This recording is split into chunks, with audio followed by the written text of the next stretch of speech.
जी नाज़रीन, सिंध की दो बहनें हैं और उन्होंने सिंध पब्लिक सर्विस कमीशन जो है वो पास किया और दोनों जो है 17 ग्रेड की ऑफिसेस लग गई सिंध के अंदर। ये टंडो जाम एक एरिया है सिंध का, बड़ा बैकवर्ड एरिया है, वहाँ से ये ताल्लुक़ रखती हैं दोनों बहनें। और जो सबसे अहम चीज़ है, इनके जो वालिद हैं, जो इनके गार्डियन थे, जिन्होंने इनको एजुकेशन दी या इस स्टेज तक लेके आए, वो एक समोसा बेचने वाले हैं। वो वहाँ पे अपने एरिया में टंडो जाम में वो समोसे बेचते हैं। वो अभी भी जो है वो समोसे बेचते हैं और उनकी अपनी शॉप है। और उनकी दो बेटियों ने सिंध पब्लिक सर्विस कमीशन को जो है वो पास किया और वो 17 ग्रेड की लाइफ स्टॉक डिपार्टमेंट में जो है वो ऑफिसर्स जो है वो तैनात हुए। इससे हमें दो चीज़ें जो है वो हम सब के लिए जो है वो दो चीज़ें सीखने को मिलती हैं।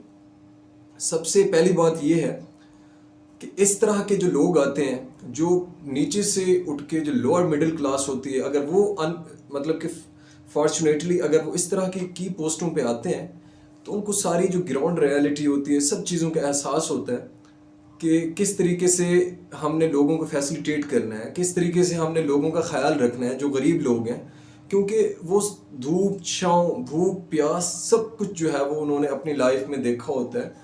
उसके बाद जो है वो इस स्टेज पे पहुंचते हैं। ना कि बाकी जो एक हमारे मुल्क का एक सबसे बड़ा जो एक इंसिडेंट है कि इस तरह की पोस्टों में, चाहे वो CSS हो या पंजाब पब्लिक सर्विस कमीशन हो, सिंध पब्लिक सर्विस कमीशन हो, तो मेन लोग आते हैं या पॉलिटिशियंस के बच्चे होते हैं या बड़े ही जिनके वालिदैन पहले से जो है वो CSP ऑफिसर्स हों या ब्यूरोक्रेट हों, तो उनकी औलादें जाके ही ब्यूरोक्रेट लगती हैं, क्योंकि पाकिस्तान में एक सिफारशी कल्चर है। लेकिन ये सबसे अच्छी बात है कि अगर इस तरह के नीचे से कोई लोग आके वो ऑफिसर्स रैंक पे लगते हैं, तो वो इस मुल्क की असल जो पहचान है वो लोग हैं। वो लोगों को फैसिलिटेट करना जानते हैं। वो जिसे कहते हैं कि गरीब लोगों की, जो लोअर मिडिल क्लास होते हैं, उनकी पल्स जानते हैं, आया कि उनको किस तरह की तकलीफ होती है, किस तरह के उनको प्रॉब्लम्स जो है वो फेस करने होते हैं, क्योंकि वो सारी चीज़ों से वो गुजर के आए होते हैं। लेकिन इसके अलावा जो तमाम क्रेडिट है इस सारी चीज़ों का, वो उनके वालिद को जाता है जो एक समोसा बेचता है।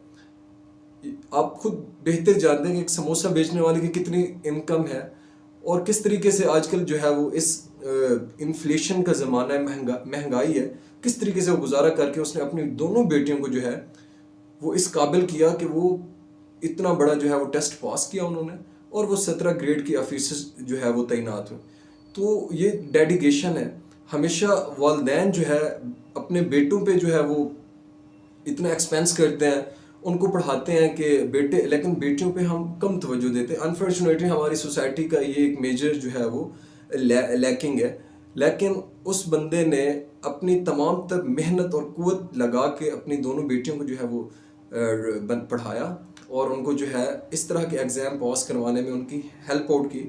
तो सबसे ज़्यादा जो दाद के मुस्तहक हैं वो उनके वालिद हैं। और इस तरीके से इससे जो है बाकी वालिदैन जितने भी हैं वो उनको इनकरेजमेंट मिलनी चाहिए और वो बजाय इसके कि अपने तमाम तर फोकस जो है वो बेटों पे लगाएं, उनको अपने बेटियों को भी आगे लेके आना चाहिए, ताकि कल को हर गरीब की, चाहे वो उसका बाप कुछ भी करता हो, तो उनको एक एटलीस्ट जो है ज़िंदगी में एक मौका मिलना चाहिए कि वो अपनी जो एक पर्सनैलिटी है, जो अपनी एक इंटेलेक्चुअल्स एक कैपेसिटी है, उसको जो है वो